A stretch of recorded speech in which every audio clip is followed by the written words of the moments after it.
The car rumbled softly as we left the bustling city behind, merging onto the narrow, winding roads leading to Laura's family home. Outside, the sky was a patchwork of grays, heavy with the promise of rain. Trees grew thicker on either side of the road, their bare branches clawing at the horizon like skeletal fingers.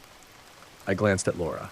Her face, usually so serene, seemed tense, her knuckles white as they gripped the steering wheel. "You okay?" I asked, trying to mask my growing unease with a casual tone.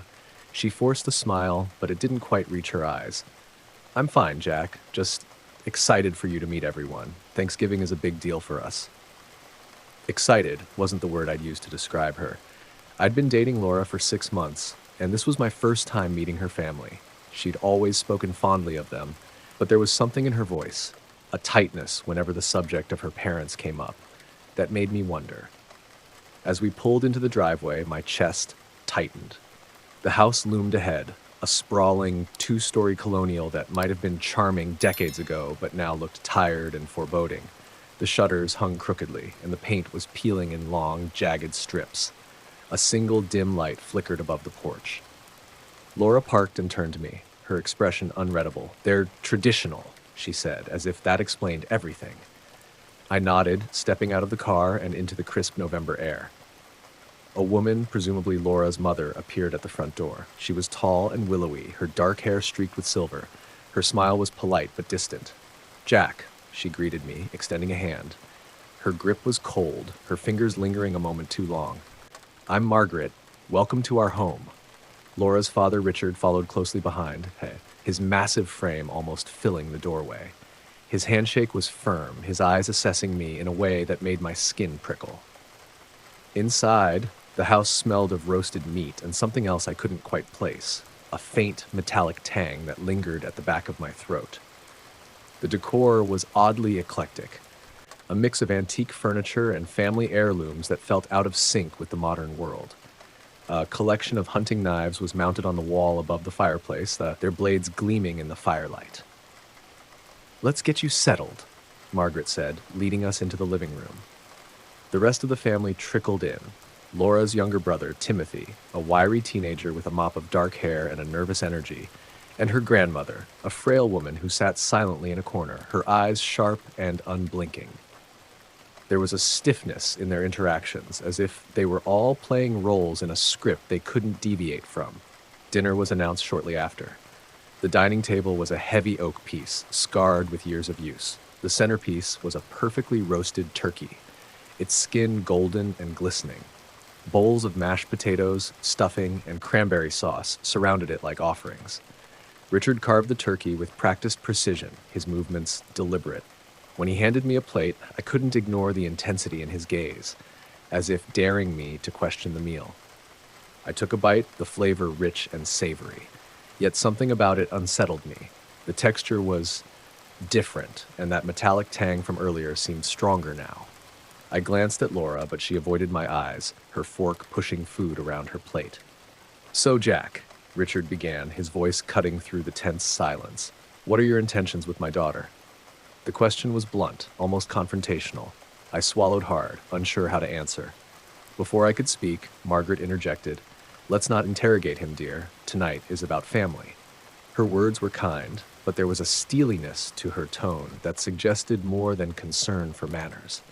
The room fell into an uneasy quiet, broken only by the clink of silverware against porcelain. As dinner dragged on, I noticed the furtive glances exchanged between the family members. Laura's grandmother muttered something under her breath, her words too low to make out. Timothy excused himself abruptly, his chair scraping loudly against the floor. Something wasn't right. I could feel it in the air, thick and oppressive like a storm about to break. "Everything okay?" I whispered to Laura when no one was looking. She nodded too quickly. "Of course, why wouldn't it be?" Her answer only deepened my suspicion. As the night wore on, that unease gnawed at me, small details piling up like puzzle pieces that didn't fit.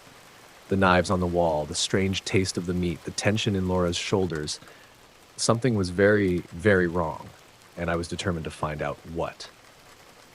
Dinner ended with a strange sense of forced pleasantries. Margaret cleared the plates with Laura's help, and I volunteered to assist, desperate for any chance to piece together what was happening in this house.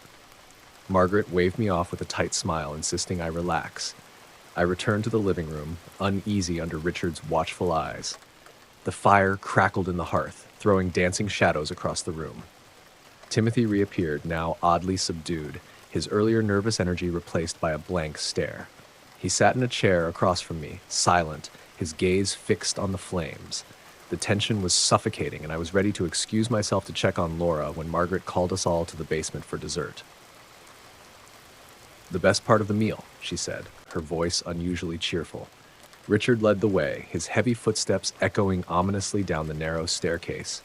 The basement was dimly lit by a single overhead bulb, casting a pale yellow glow over the room. At first glance, it seemed like a typical storage space, cluttered with old furniture and cardboard boxes. But there was a door at the far end of the room, its surface scarred and stained.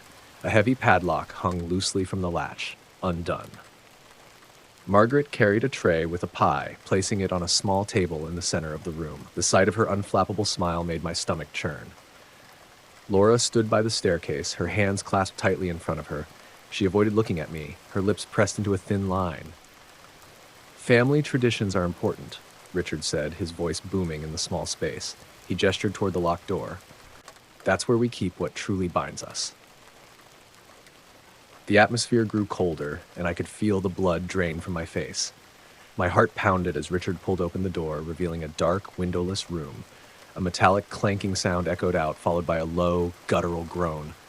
"Time for Jack to learn about us," Richard announced. His grin was predatory, his teeth bared like an animal about to pounce. "What's going on?" I managed to stammer, backing up toward the staircase. My hand brushed Laura's arm. "Laura, what is this?" She wouldn't meet my eyes. "It's hard to explain." Margaret's voice interrupted, calm yet menacing. "It's simple.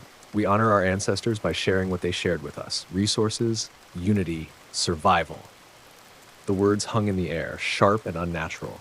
The groan from the room grew louder, a terrible wail that sent chills down my spine. Richard stepped inside, dragging something out, a figure bound to a chair, gagged and trembling. A man no older than 30, his eyes wide with terror. I froze. My mind screamed to run, but my legs refused to move. "It's not what you think, Jack," Laura whispered, her voice cracking. "It's just how we live." "Live," I hissed, my voice rising. This is murder!" Richard's laughter boomed. "Murder. No, son, it's sacrifice. This is how we survive." My breath came in short gasps as the room seemed to close in around me. I glanced toward the staircase, calculating the odds of making it out alive. Every muscle in my body screamed at me to bolt, but Margaret and Timothy stood between me and escape, their faces void of emotion. Laura stepped forward, her hand brushing mine, well, as if to hold me back. "Jack," she pleaded, her voice soft but desperate, "don't make this harder than it has to be." Something in her tone, resignation, maybe regret, spurred me into action. My hand darted to my pocket, fumbling for my phone. I hit the emergency call button and slid it back in, praying no one noticed. I stepped backward, slowly, forcing a weak smile. "I need air," I said, trying to keep my voice steady. Margaret's smile faltered. "You can't leave, dear, not until you've fully embraced our ways." My pulse raced. Every second I stayed, the walls felt closer, the air heavier. I knew I had one chance to escape, but could I do it before it was too late? The moment hung heavy, Margaret's piercing gaze locking me in place. Every instinct screamed for me to flee, but I forced myself to remain calm, masking the terror clawing at my chest. Richard leaned against the table, his hands casually resting on the edge as though we were discussing the weather. "Jack," he began, his tone almost paternal, "you've been welcomed into this family. That comes with certain responsibilities." The bound man groaned, his muffled cries shattering the quiet. My eyes darted to him, then back to Laura, who stood frozen. She was trembling, but her face was unreadable. I couldn't tell if she was afraid for me or of me. "I don't think I'm ready for this," I said, swallowing hard, my voice wavering. "This is a lot to take in." Margaret stepped closer, her hands clasped together. "You'll find that it becomes natural with time. The first step is the hardest, but once you embrace it, you'll see the beauty in our unity." Unity. The word sent a shiver down my spine. I glanced toward the staircase, my escape route blocked by Timothy's looming figure. He was eerily calm, his posture almost robotic. The air in the basement felt suffocating, each breath heavier than the last. "I just need some fresh air," I stammered, taking another step back. My phone buzzed faintly in my pocket, and I prayed it was the 911 operator confirming my silent call. Richard's eyes narrowed, suspicion flickering across his face. "We're a family now, Jack. Families don't run." "Of course not," I said quickly, trying to sound convincing. "I just need a moment to process everything."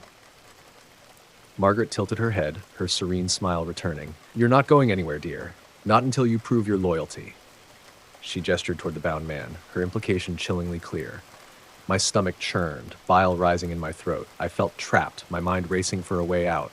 Then, faintly, above the heavy silence, I heard it, the distant wail of sirens. Richard noticed it too, his expression hardening. "What did you do?" "I didn't do anything," I lied, taking another step back. "I swear." The sirens grew louder, their piercing sound a lifeline amidst the madness. Margaret's composure cracked, her smile twisting into a snarl. "You betrayed us," she hissed. "You brought outsiders into our home." Richard lunged toward me, but I was faster. I bolted up the stairs, shoving past Timothy, who staggered against the wall. Behind me, chaos erupted, Margaret screaming, Richard bellowing commands, Laura's voice rising in panic. I burst into the living room, my heart pounding as I fumbled with the front door. The lock stuck for a terrifying moment before finally giving way. I stumbled outside into the freezing night air, my breath visible in the cold. The sound of footsteps thundered behind me as I sprinted toward the road. The sirens were deafening now, red and blue lights flashing through the trees. Relief flooded me as a squad car skidded to a halt, two officers stepping out with weapons drawn. "Help!" I shouted, waving my arms. "They're holding someone in the basement." The officers didn't hesitate. They rushed toward the house, their radios crackling with backup requests. I sank to my knees, trembling, as more squad cars arrived, their lights cutting through the darkness. Minutes felt like hours as the scene unfolded. Officers stormed the house, shouting commands. The night was alive with chaos. Margaret's furious cries, Timothy's wails, Richard's defiant roars. I couldn't see Laura, and a part of me hoped she'd escaped whatever this twisted nightmare had turned her into. Eventually, an officer approached me, his face grim. "We found the man," he said. "He's alive, but barely. Paramedics are on their way." I nodded numbly, my body shaking as the adrenaline began to wear off. "And the family? They're in custody," the officer replied, his voice steady. "We'll need your statement." I nodded again, but words failed me. I watched as Richard and Margaret were dragged out in handcuffs, their faces twisted with rage. Timothy followed, his expression vacant. Laura was the last to emerge, her head bowed, tears streaming down her face. Our eyes met for a brief moment, and I saw a flicker of the woman I'd thought I knew. But it was gone as quickly as it appeared, replaced by something colder, more distant. The ride to the police station was a blur, my mind replaying the night in fragments. Margaret's eerie calm, Richard's menacing grin, Laura's quiet desperation.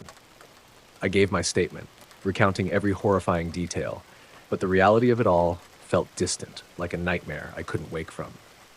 As dawn broke, I sat alone in a sterile interrogation room, staring at my reflection in the one-way mirror. The truth weighed heavy on me. I had escaped, but I would never be free. The memories of that night, the betrayal of someone I loved, the horror I'd witnessed, it would haunt me forever.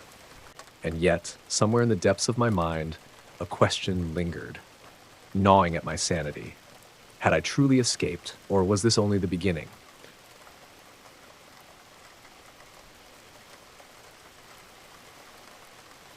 The crunch of gravel under my tires was the only sound as I turned off the highway onto the narrow dirt road leading to the forest.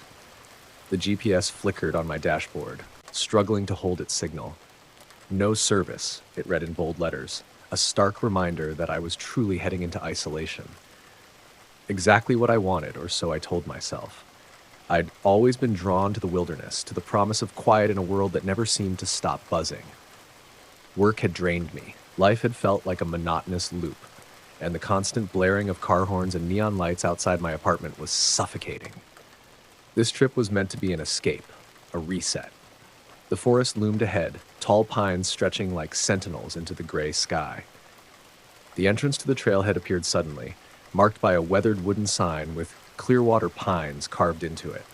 I parked my car and stepped out, inhaling deeply.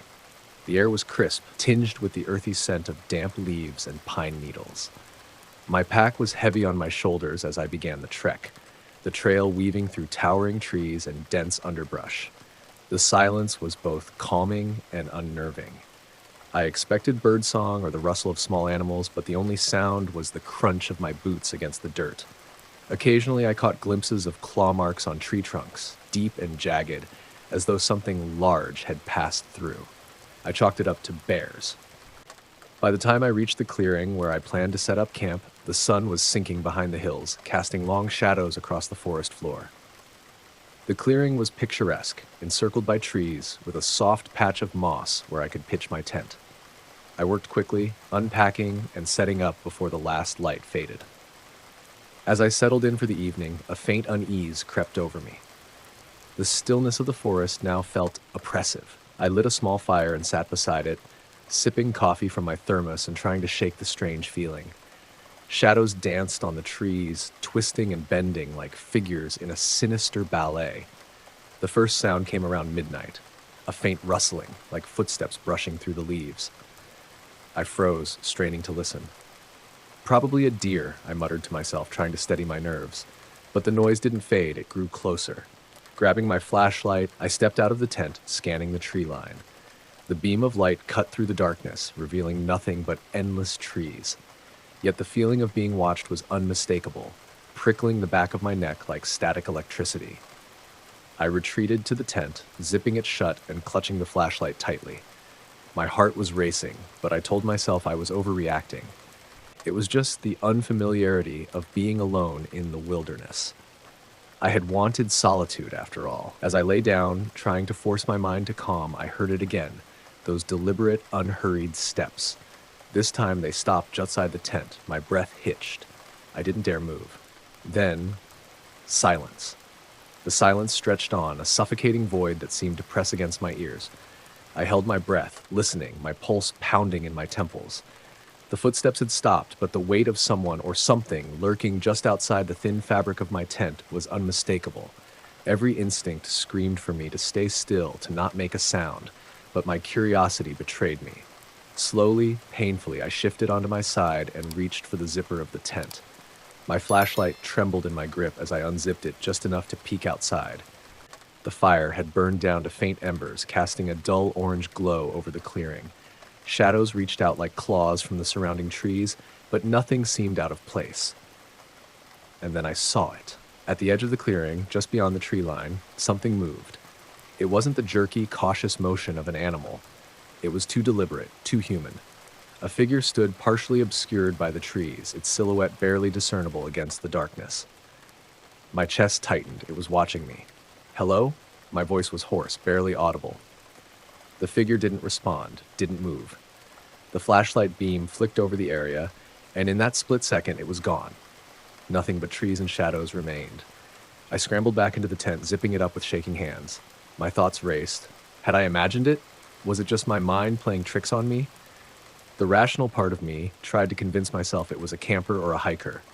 Maybe someone got lost, but deep down I knew better. Sleep was impossible.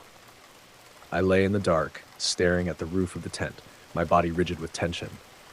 Every rustle of leaves, every snap of a twig outside sent a fresh wave of panic coursing through me.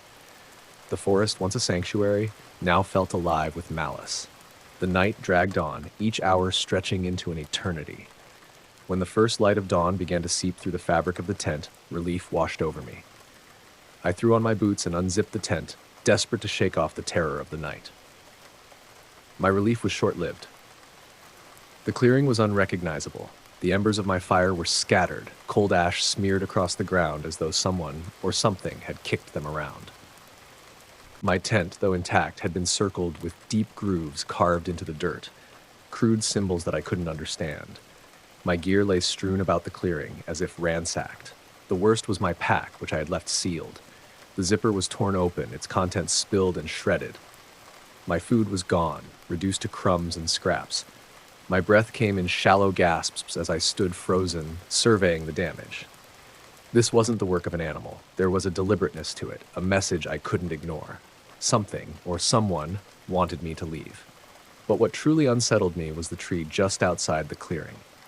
Hanging from one of its low branches, swaying gently in the morning breeze, was a crudely tied bundle of sticks and vines. It formed a shape, a human figure.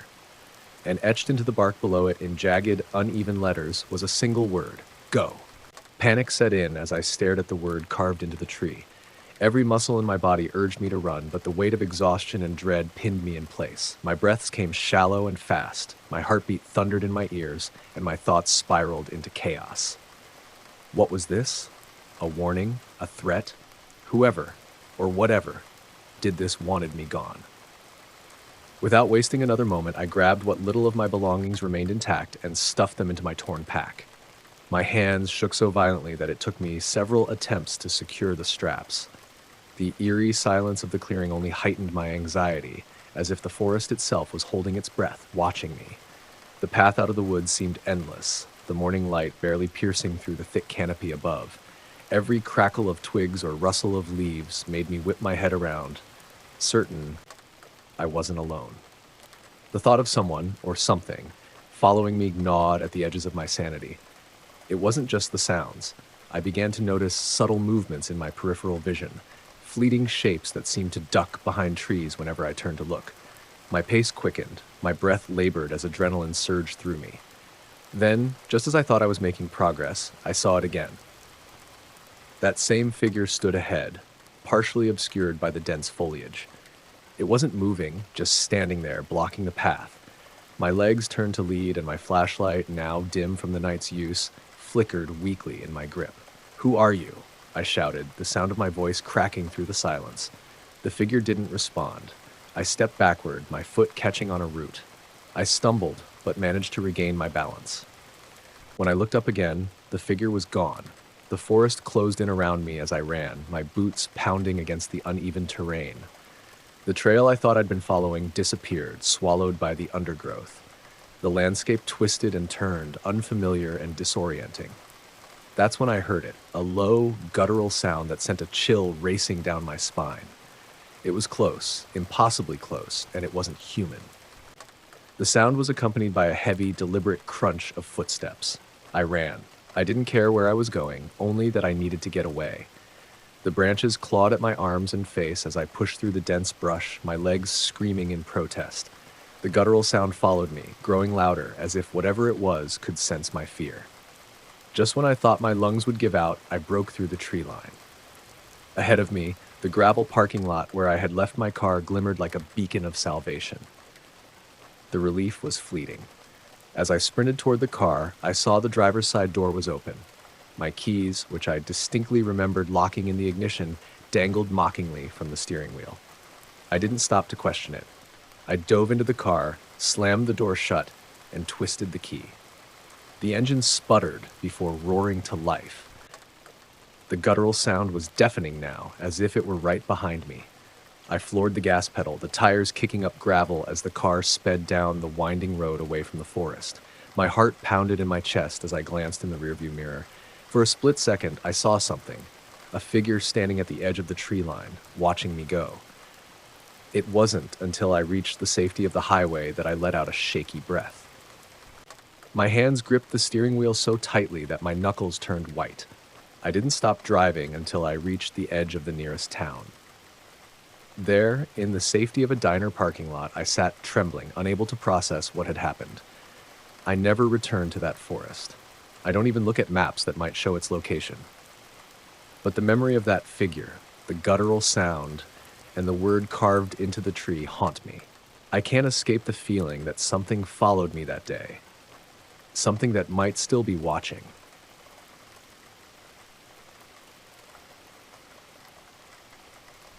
It was just another long day. My backpack felt like a ton of bricks as I trudged down the dimly lit street, the faint glow of streetlights casting jagged shadows across the cracked pavement. The cold November air bit at my face, and my breath clouded in front of me like ghostly whispers.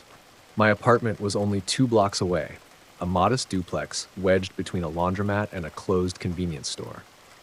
It wasn't much, but it was mine, a sanctuary where I could shut out the world. As I turned the corner onto my street, the faint glow of my porch light came into view, its flickering bulb reminding me I needed to replace it. But something else caught my eye. A shape hunched in the shadows on my stoop. At first, I thought it was just a pile of discarded clothes, but then it shifted. My heart skipped a beat. Someone was there. As I got closer, the figure became clearer. A woman wrapped in layers of tattered fabric. Her hair was wild and matted, her face partially obscured by the shadows. She clutched a weathered wooden cane in one hand, the other resting protectively over a bundle of something I couldn't see. I froze a few feet away, unsure of what to do. This wasn't exactly a neighborhood where people stopped to chat with strangers. "Excuse me," I called out, my voice trembling slightly despite my attempt to sound calm. "Can I help you?" She didn't move. Her head remained bowed, her shoulders rising and falling with shallow breaths. For a moment, I considered turning back and walking away. But this was my home, my front door. I couldn't just leave her there. "I live here," I said, stepping closer. Do you need something?" Her head snapped up suddenly, and I stumbled back. Her eyes locked onto mine, sharp and wild, like an animal caught in a trap. "You stay away," she barked, her voice raspy and edged with anger. She swung the cane in my direction, not close enough to hit me, but enough to make her point clear. Okay. I raised my hands defensively, my pulse racing. "I'm not trying to hurt you. I stopped mid-sentence, realizing there was no reasoning with her. Her gaze was unrelenting, filled with something I couldn't quite place. Fear? Hatred? Madness? I took a step back, then another. She watched me the entire time, her knuckles white as she gripped the cane. It wasn't until I was halfway across the street that she finally looked away, curling back into herself like a wounded animal. I stood there for a moment, unsure of what to do next. Should I call someone? The police? But what would I even say? There's a homeless woman on my stoop. Was that even a crime? In the end, I decided to wait it out. I crossed the street to the laundromat and leaned against the cold brick wall, keeping my eyes on her from a distance. Minutes passed, then what felt like hours. She didn't move, not even when the wind picked up and sent a swirl of dead leaves skittering across the sidewalk. Eventually, exhaustion got the better of me. I had a paper due in the morning, and standing out here all night wasn't going to help. When I finally worked up the nerve to go back, she was gone. The stoop was empty, save for a few scraps of paper and a plastic bag caught in the bushes. I glanced around, half expecting to see her lurking in the shadows, but the street was silent. Still, an uneasy feeling settled in my stomach as I unlocked the door and stepped inside. I bolted the door behind me and double-checked it for good measure. The apartment felt colder than usual, the silence pressing against my ears. I tried to shake off the encounter, chalking it up to another oddity of city life. But as I sat at my desk and opened my laptop, I couldn't focus. Her face, those wild, piercing eyes, kept flashing in my mind. When I finally crawled into bed hours later, the clock blinking past midnight, I thought I heard something. A faint tapping at the window, almost imperceptible. I told myself it was the wind, pulled the blankets over my head, and tried to sleep. But deep down, I knew I wouldn't rest easy that night. Morning light filtered through my blinds, but it did little to shake the unease that had settled in my chest. I stared at the ceiling, replaying the events of the previous night over and over. The woman's face, her harsh words, and that strange bundle she clutched. It all felt too vivid, too real to dismiss as a random encounter. After a quick shower and a bowl of cereal I could barely stomach, I decided to put the incident out of my mind. It wasn't the first time I'd seen someone in need on these streets, though none had ever been so confrontational. Maybe she was gone for good. Maybe I was overthinking it. As I stepped outside, the crisp morning air hit me, carrying the usual city smells, exhaust, damp concrete, and the faint hint of something fried from a nearby food truck. I glanced at my stoop. It looked as it always had, unremarkable save for a faint scuff mark near the edge. A normal morning. Normal enough to push away the knot in my stomach. The day unfolded uneventfully. I went to class, jotted half-hearted notes, and spent too much time zoning out in the library. The noise of the campus, students chatting, the occasional burst of laughter was comforting. It made the events of last night seem distant, like a bad dream. By the time I returned home, the streets were painted in long shadows, the sun dipping below the horizon. I rounded the corner onto my block, my breath catching as my apartment came into view. There she was again, sitting on the stoop, her head bowed in the same hunched position as before. My heart sank. I slowed my pace, debating whether I should turn back or confront her. But she looked different this time. Her shoulders sagged lower, her hands trembled against the cane, and her bundle, whatever it was, lay motionless beside her. Her aggressiveness from the night before seemed to have drained away, replaced by something sad. "Hey," I said cautiously, stopping a few feet away. She didn't react. "I think you were here last night." Her head lifted slowly, her eyes meeting mine. The wildness was still there, but now it was mixed with something else. Recognition, as if she had been waiting for me. A chill crept down my spine. "You shouldn't be here," she rasped, her voice even more hoarse than before. "Not safe." "What do you mean?" I asked, confused. "Not safe from what?" She didn't answer. Instead, she reached into her bundle and pulled out something small and crumpled, a piece of paper. She held it out to me with a shaking hand. Against my better judgment, I stepped forward and took it. The paper was worn and torn, but I could make out scribbled writing, barely legible under the grime. "Leave while you can." I stared at the note, my pulse quickening. "What is this?" I demanded. "What are you talking about?" Her hand shot out suddenly, grabbing my wrist with surprising strength. I yelped, trying to pull away, but her grip held firm. "They'll come for you," she hissed. "They always come." "Let go of me," I shouted, jerking free and stumbling back. The moment I did, her expression changed. She looked broken, like she hadn't wanted to scare me but couldn't help herself. I didn't wait for her to say anything else. I turned and bolted inside, slamming the door behind me and locking it tight. My heart hammered in my chest as I leaned against the door, clutching the crumpled note in my hand. Who was she talking about? What did she mean by they? I paced the living room, the adrenaline refusing to subside. It didn't make sense. Was she just a paranoid woman rambling nonsense? Or was there something more? I thought about calling someone, the police, maybe, but what could I tell them? That a homeless woman gave me a cryptic note and told me to leave my own home? When I finally peeked through the window, she was gone. Just like the night before, she had disappeared without a trace.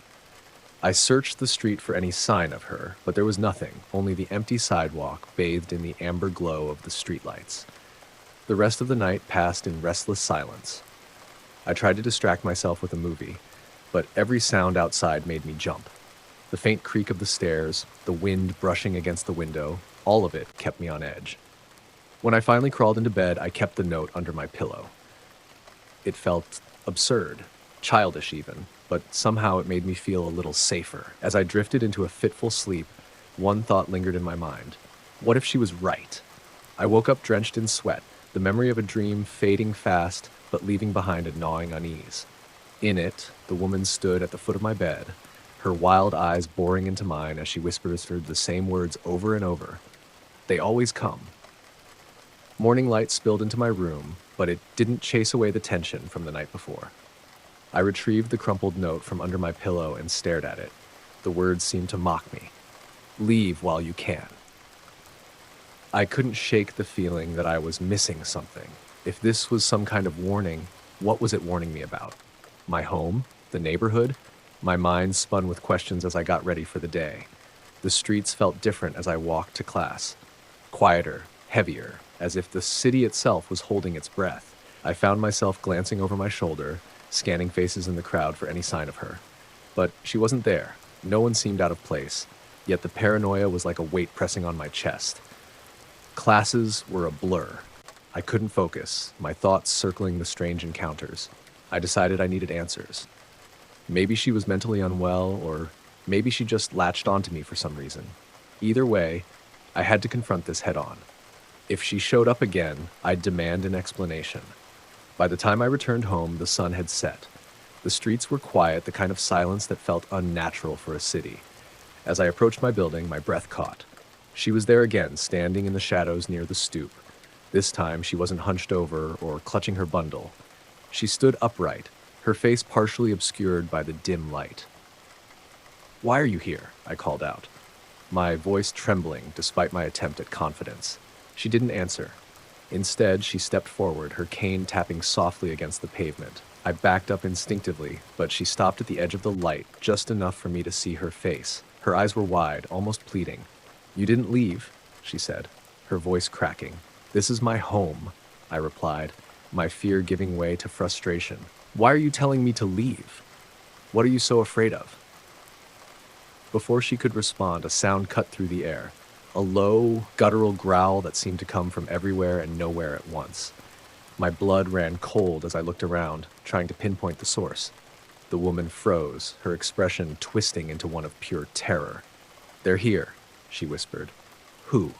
What are you talking about? I demanded, but my voice was drowned out by another growl, closer this time. The shadows around us seemed to shift, as if something was moving within them. She turned to me, her face pale. Run, she said simply, her voice hollow. And then, chaos. The shadows erupted with movement, figures emerging from the darkness. They weren't human. Elongated limbs, faces distorted into grotesque masks of malice. They moved with an unnatural speed, their growls growing into a cacophony of sound. I didn't wait to see what would happen. My survival instincts kicked in, and I ran. The woman's voice echoed behind me as she shouted something, but I couldn't make it out over the pounding of my heartbeat. I sprinted through the streets, weaving between cars and cutting through alleys. The city around me felt unfamiliar, warped. The streetlights flickered, casting eerie shadows that seemed to reach for me. Every so often I glanced back, catching glimpses of the figures in pursuit. They were relentless, their movements fluid yet jagged, like predators toying with prey.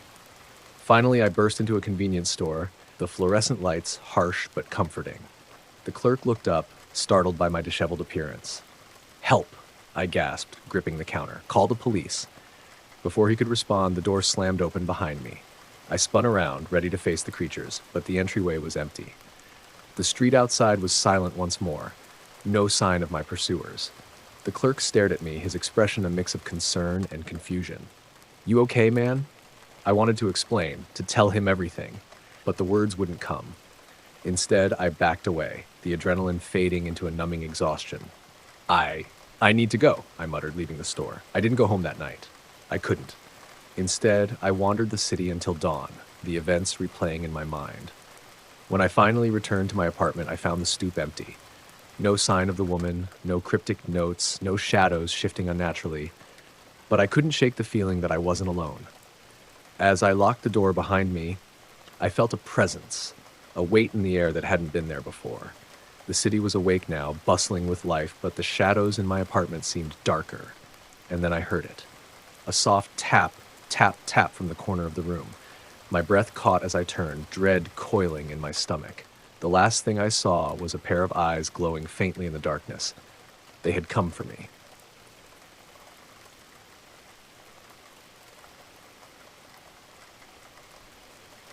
It was a quiet evening, the kind of night where even the city seemed to exhale after a long day. My footsteps echoed against the damp pavement as I walked home, the faint glow of streetlights casting uneven halos along the deserted road. I had always enjoyed these late-night walks from campus, a chance to clear my head and let the weight of deadlines and lectures dissolve into the stillness. But tonight felt different. As I turned onto Maple Street, my usual shortcut through the quieter part of the neighborhood, I noticed him. At first, it was just a silhouette at the edge of the farthest street lamp's glow, a tall, lanky figure standing perfectly still on the sidewalk. Something about the way he stood caught my attention. His posture was too rigid, his head slightly tilted as if he were observing something. I told myself it was probably just a resident taking a break or waiting for a ride. Still, I felt an involuntary chill crawl up my spine. I adjusted my backpack, trying not to stare as I passed him. He didn't move, not even a shift of weight or the casual shuffle of feet. It was like he was frozen in place, yet his presence felt oddly heavy, as though he were daring me to acknowledge him. I quickened my pace, my heartbeat keeping rhythm with the click of my shoes. When I reached the next block, I couldn't resist glancing back. To my surprise, he was gone. The streetlight where he had stood now illuminated only empty pavement. I shook my head, laughing softly at myself. Paranoia, I muttered under my breath. Long day, that's all. Still, I found myself checking over my shoulder twice more before I finally reached my apartment. The rest of the night was uneventful, and I let the unease fade as I settled into bed. By the next morning, the incident seemed trivial, a fragment of a tired imagination. But when evening rolled around and I found myself walking home again, the memory resurfaced. This time, he appeared closer. Just as I turned the corner onto Maple Street, there he was, standing beneath the same streetlight, his face obscured by the angle of the light. I slowed instinctively, every nerve in my body screaming to cross the street or turn back. But I forced myself to keep walking, convincing myself it was sheer coincidence. Just a guy, I thought. Nothing weird about it. As I approached, I realized I couldn't see his face. He was standing directly beneath the light, yet his features were shrouded in shadow, as if the lamp refused to illuminate him. My palms felt clammy against the straps of my backpack. I walked faster, forcing my eyes forward, though I felt his gaze pressing into the back of my head. I turned onto my street, and for the first time in years, I caught myself jogging the last block to my apartment. By the time I reached the safety of my front door, my chest was heaving. I fumbled with the keys, casting one last look over my shoulder. The street was empty. I locked the door behind me, leaning against it for a moment as I caught my breath. A small, rational voice in my head told me I was overreacting, letting a couple of chance encounters get the better of me. But another voice, quieter and far less comforting, whispered that there was no such thing as coincidence. The next day, I couldn't shake the image of him from my mind.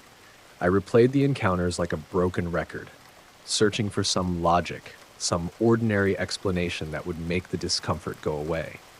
But the more I thought about it, the stranger it seemed.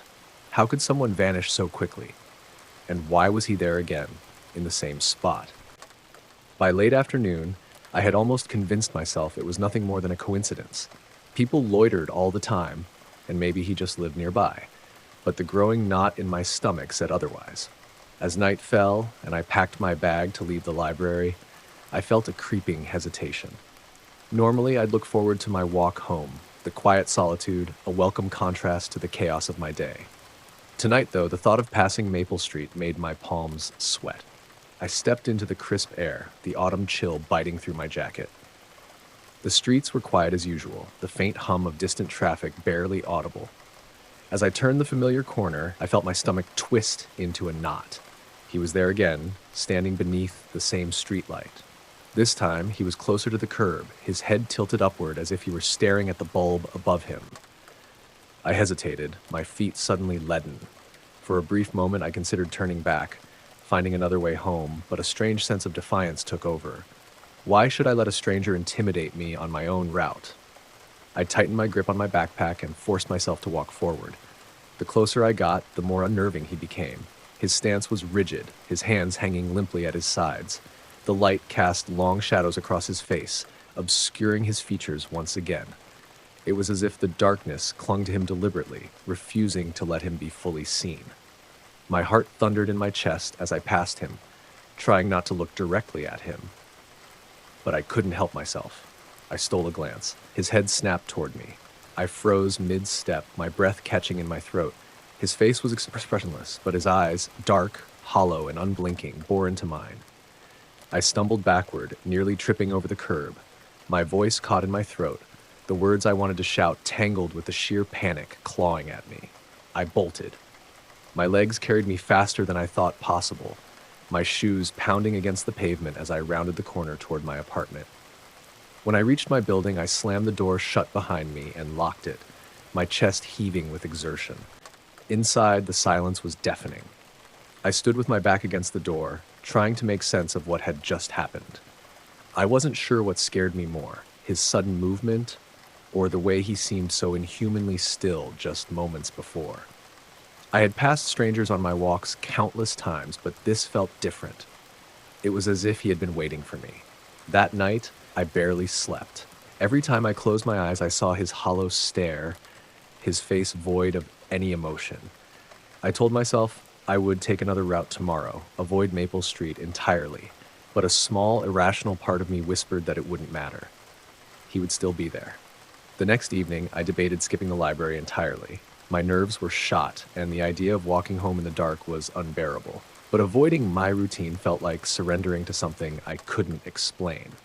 I needed to reclaim control, to prove to myself that the man wasn't some harbinger of dread, just a strange coincidence in an otherwise predictable life. I left the library earlier than usual, hoping the daylight would offer some semblance of security. By the time I reached Maple Street, though, the sun had dipped below the horizon, leaving the street bathed in the soft orange glow of the streetlights. He was there. My stomach sank. He stood in the same place, beneath the same light, as if rooted to the spot. But this time he was turned toward me, his head cocked slightly to the side. He wasn't waiting. He was expecting me. My heart hammered in my chest, but I forced myself forward.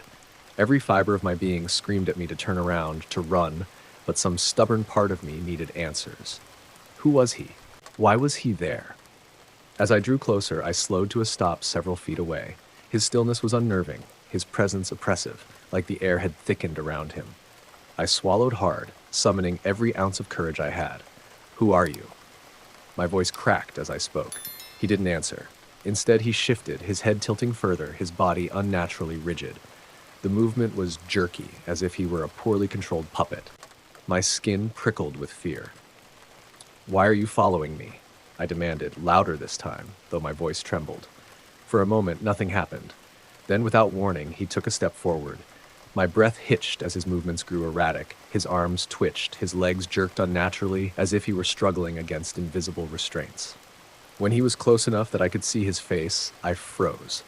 His features were wrong, distorted, as though stretched too far. His mouth opened slightly, but no sound came out, only a chilling, wheezing exhale. Panic overtook me. I stumbled backward, my hands fumbling for anything in my bag to use as a weapon. My phone. I yanked it out and turned on the flashlight, aiming the beam at him. The light hit his face, and what I saw made my blood run cold. His skin was pale and waxy, his eyes sunken deep into his skull. His lips were cracked, and his teeth, if they could even be called that, were jagged, uneven shards. He recoiled at the light, his hands clawing at the air as if trying to shield himself. Adrenaline surged through me. I turned and ran as fast as my legs could carry me, the beam of my flashlight bouncing wildly with every step. I didn't dare look back, but I could hear him, his footsteps heavy and erratic, like the uneven clatter of broken machinery. When I reached my apartment, I slammed the door and locked it, my chest heaving. I pressed my ear to the door, straining to hear any sign that he had followed me. But there was nothing. Just silence. For days after, I avoided Maple Street entirely. I even considered moving, but some irrational part of me feared that it wouldn't matter. I began to notice shadows in places they shouldn't be, felt eyes on me when no one was there. I stopped walking at night altogether, the fear of seeing him again too much to bear. Weeks later, I read a news article about Maple Street. A construction crew had found a hidden basement beneath one of the older houses. Inside were strange markings on the walls, ancient symbols no one could decipher, and a series of man-sized holes in the ground. The report mentioned something about ritualistic practices, but the details were vague. I didn't need the article to tell me what I already knew. The man wasn't human. And whatever he was, he had left a mark on me. Even now, I can't walk down a quiet street without scanning every shadow, every corner, every figure that stands too still. He's out there, somewhere, and I'll never feel safe again.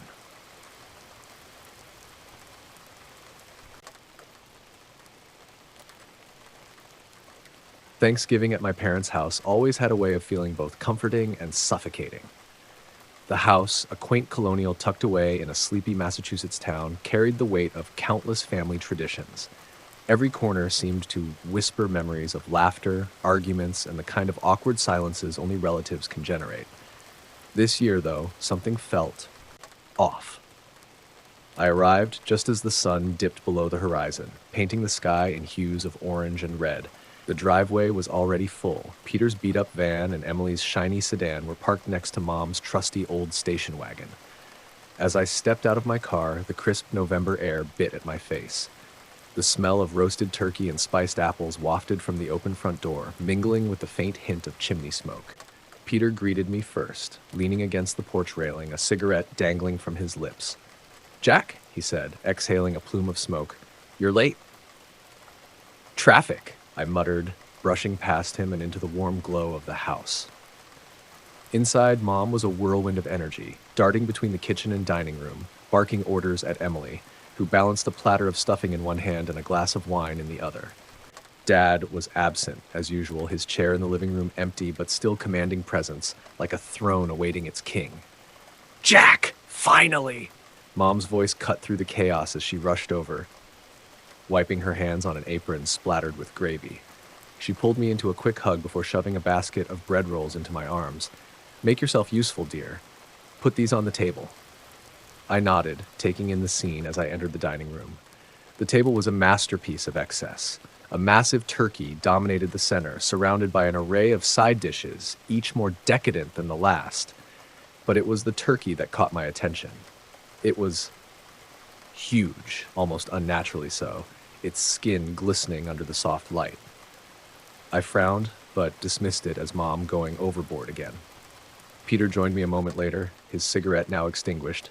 He nudged me with his elbow, nodding toward the turkey. "That thing looks like it could feed an army," he said, his tone half joking. "Mom's always been dramatic," I replied, though a strange unease settled in my stomach. Maybe she found some farm-raised monster bird or something. Before I could dwell on it, Mom called us all to the table. Dad appeared then, as if summoned, his presence imposing despite his silence. He avoided meeting anyone's gaze, sliding into his seat at the head of the table. The conversation was light at first. Emily gushed about her upcoming wedding, Peter cracked a few jokes about his freelance musician career, and Mom alternated between scolding and doting on us. But as the meal progressed, the atmosphere shifted. It was subtle at first, a long pause in the conversation here, an odd glance there. I noticed Dad barely touched his plate, though he kept his eyes fixed on the turkey as if it held some secret only he could decipher. Mom, on the other hand, was overly insistent, urging everyone to have seconds, thirds even. Her smile was strained, her eyes darting between us like she was expecting something to happen. Peter leaned over to me, whispering, "Does something feel weird to you?" I nodded, my gaze drifting back to the turkey. The unease in my stomach grew as I cut into the piece on my plate. The meat was tender, almost too tender, and there was an odd sheen to it that I couldn't quite place. I pushed it around with my fork, my appetite waning. "Everything okay, Jack?" Mom's voice was sharp, cutting through my thoughts. I looked up to find her staring at me, her smile frozen but her eyes hard. "Yeah, just full," I lied, setting my fork down. "You haven't even touched your turkey," she said, her tone almost accusing. "Really, Mom? I'm fine," I insisted, feeling the weight of her gaze. The tension was broken by Emily's laugh, a high, almost hysterical sound that didn't match the conversation. Everyone turned to look at her as she clutched her stomach, tears streaming down her face. "Emily?" Peter asked, concern lacing his voice. "Are you okay?" She didn't answer, her laughter growing louder, more unhinged. And then, just as abruptly as it started, it stopped. She slumped forward, her head hitting the table with a dull thud. "Emily!" Mom screamed, rushing to her side. The room erupted into chaos as Peter and I leapt from our seats, but my eyes were fixed on something else. The turkey. Or rather, what was now oozing out of it. A thick black substance seeped from the bird, pooling onto the tablecloth and sending tendrils snaking outward. "What the hell is that?" Peter whispered, his voice trembling. I didn't have an answer. All I knew was that Thanksgiving would never be the same again. Mom's scream pierced the chaos, snapping me back to the moment. Peter was already at Emily's side, shaking her shoulders as her limp body sagged in the chair. Her eyes fluttered open briefly, unfocused and glassy, before closing again. "She's breathing," Peter muttered, though his voice was taut with panic. "Emily, can you hear me?" Mom hovered over them, wringing her hands while Dad remained eerily still, his eyes locked on the turkey. He hadn't moved a muscle, and his expression was unreadable, a mix of fear and something darker. "Call 911, Mom finally shouted, her voice breaking. But I couldn't move. My gaze was fixed on the black substance pooling from the turkey, its viscous tendrils creeping toward the edge of the table. It didn't spread like a liquid should. It writhed, almost alive, shifting as though searching for something. I took a step back, bile rising in my throat. "Jack!" Peter's shout broke my trance. "Snap out of it and call for help." I fumbled for my phone, my hands trembling as I unlocked it. The dining room seemed smaller now, the air thick with an oppressive heat that made it hard to breathe. My fingers hovered over the keypad when a sudden wet sound filled the room, a squelch like meat tearing. Everyone froze. Slowly, as if drawn by some morbid compulsion, we turned our eyes back to the turkey. It moved. At first, it was subtle, a twitch, a ripple beneath its glistening skin. But then the entire carcass heaved, the black ooze bubbling up and spilling over the sides of the platter. The room filled with a sickly sweet stench that made my stomach churn. "What is that?" Peter whispered, his voice barely audible. Before anyone could answer, the turkey split open with a grotesque crack, revealing something inside. It wasn't meat or bone, it was something else entirely. A mass of slick, writhing shapes squirmed within the cavity, their movements frantic and unnatural. Mom stumbled back, her hand covering her mouth as she gagged. "What is happening?" she cried, tears streaming down her face. The black substance began to spread faster now, slithering across the table and dripping onto the floor. One of the writhing shapes, a spindly, elongated appendage, emerged from the turkey, reaching out as if testing the air. Its surface was glossy and wet, glinting in the dim light like oil. "Get away from it!" I yelled, grabbing Peter's arm and pulling him back. But it was too late. The appendage lashed out, lightning fast, and struck Dad square in the chest. He didn't even have time to react. The force of the blow knocked him backward, his chair toppling over as the black tendril wrapped around him. His face twisted in a silent scream as the substance began to seep into his skin, spreading like ink in water. "No!" Mom shrieked, rushing toward him, but Peter grabbed her before she could get too close. "Don't touch him," he barked, his voice breaking. Dad convulsed on the floor, his body contorting in unnatural ways as a dark, viscous substance seemed to spread over him like an invasive growth. His skin rippled and cracked, revealing glimpses of something underneath, something rigid, almost like hardened stone. "We have to get out of here," Peter said, his voice urgent and steady. "Now." "But your father," Mom started, her voice trembling, but Peter interrupted her sharply. "That's not Dad anymore, Mom. Look at him!" I didn't want to, but the grotesque transformation pulled my gaze against my will. Dad's body was no longer familiar. His limbs were stretching unnaturally, and his hands had changed into twisted, jagged shapes. His face was frozen in an expression of pure agony, his mouth wide as if caught mid-scream. Then he moved. With a deep, guttural sound, the figure that had once been Dad staggered upright. Its hollow eyes, or what remained of them, fixed on us, and an instinctive fear coursed through my entire body. It lunged, and we scattered, each of us darting in different directions. I grabbed Mom's hand and pulled her toward the kitchen, my heart pounding so loudly it drowned out everything else. Peter was ahead, shoving the back door open with a crash. The cold night air hit us like a wave as we stumbled outside, but there was no time to stop or even think. Behind us, the house erupted into chaos. Glass shattered, furniture toppled, and deep, otherworldly noises echoed into the stillness of the night. "What is happening?" Peter shouted as we sprinted across the yard, the dark outlines of the forest looming ahead. I couldn't answer. The only thing I knew was that we had to keep running, that whatever had consumed our father wasn't going to let us escape easily.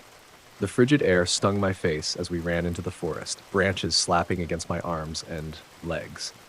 Mom's sobs were loud and uneven, her breaths ragged. Peter's flashlight darted ahead, illuminating fragments of a path that barely existed. The faint glow of the house behind us was wrong, unnatural, and the low, guttural sound that followed us felt like it was coming from everywhere. "Keep going," Peter called over his shoulder, his voice breaking under the strain. Mom stumbled over a root, and I caught her before she fell. "I can't," she whispered, clutching her chest. "I can't do this. You have to," I urged, gripping her arm tightly. My own breath came in harsh gasps. "We're not safe here." A sudden crash echoed from behind us, freezing us in place. The sound was followed by a dragging noise, wet and deliberate, as if something enormous was pulling itself across the ground. Slowly, I turned, and my stomach churned. Emerging from the shadows was a figure that vaguely resembled Dad, but it had changed even further. Its elongated limbs scraped against the earth, its hollow eyes reflecting a strange, cold glint. "Run!" Peter shouted, grabbing Mom's hand and yanking her forward. We plunged deeper into the forest, the underbrush tangling around us as if trying to hold us back. My lungs burned and my legs screamed for relief, but I couldn't stop. The noises behind us grew louder, closer, carrying an air of predatory certainty as if it knew we couldn't outrun it.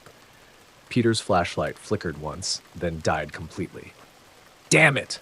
he hissed, shaking it desperately. We were thrown into almost complete darkness, the faint moonlight barely piercing through the dense canopy above. "Here," I whispered harshly, pointing toward a narrow opening between two massive trees. It was barely wide enough for us, but it offered a chance to hide. Peter nodded, and we squeezed into the crevice, crouching low and holding our breath.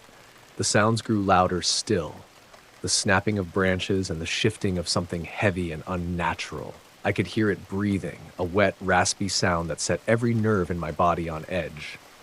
The creature's presence loomed just beyond where we hid, and the air seemed to grow colder.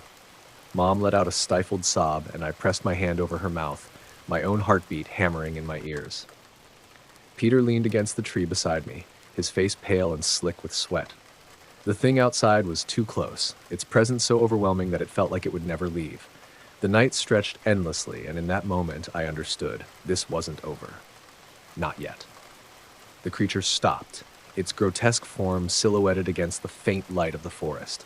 It sniffed the air, its head swiveling unnaturally as it searched for us. For a moment I thought it might pass us by. And then its head snapped in our direction. "Run!" Peter screamed, shoving us forward. We burst from our hiding spot, adrenaline propelling us through the forest. The creature roared, a deafening sound that seemed to shake the very ground beneath us. I risked a glance back and saw it closing in, its limbs moving with a terrifying speed. Up ahead, the trees thinned, and I caught a glimpse of a clearing. "There!" I shouted, pointing. We stumbled into the open space, the ground uneven and covered in loose rocks. In the center of the clearing stood an old, crumbling shed, its wooden walls warped with age. It wasn't much, but it was better than nothing. Peter kicked the door open, and we rushed inside, slamming it shut behind us. The shed was small and cluttered with rusted tools and broken furniture. A faint smell of mildew hung in the air. "Help me block the door," Peter said, dragging a heavy workbench across the floor. I joined him, pushing it against the door as the creature's growls grew louder outside. Mom sank to the floor, her face buried in her hands. "This isn't real," she whispered. "This can't be real." Peter crouched next to her, his hand on her shoulder. "We're going to get through this," he said, though his voice wavered. A loud crash shook the shed as the creature slammed against the door. The wood splintered, and I stumbled back, my heart racing. "It's not going to hold," I shouted. Peter grabbed a rusted axe from the corner of the shed, his jaw set. "Then we fight." The door burst open, and the creature lunged inside, its monstrous form filling the small space. Peter swung the axe, the blade burying itself into the creature's shoulder. It roared in pain, swiping at him with a clawed hand. "Get out of here!" Peter yelled, pulling the axe free for another strike. I grabbed Mom and pulled her toward the back of the shed, where a small window offered a narrow escape. "Go," I urged, shoving her through. Peter screamed, a sound that would haunt me forever. I didn't look back as I climbed through the window, dragging Mom with me. We hit the ground running, the forest closing in around us once more. We didn't stop until we reached the edge of the woods where the first faint rays of dawn broke through the darkness. I turned, expecting the creature to follow, but the forest was silent. Peter was gone, and so was the monster. For now.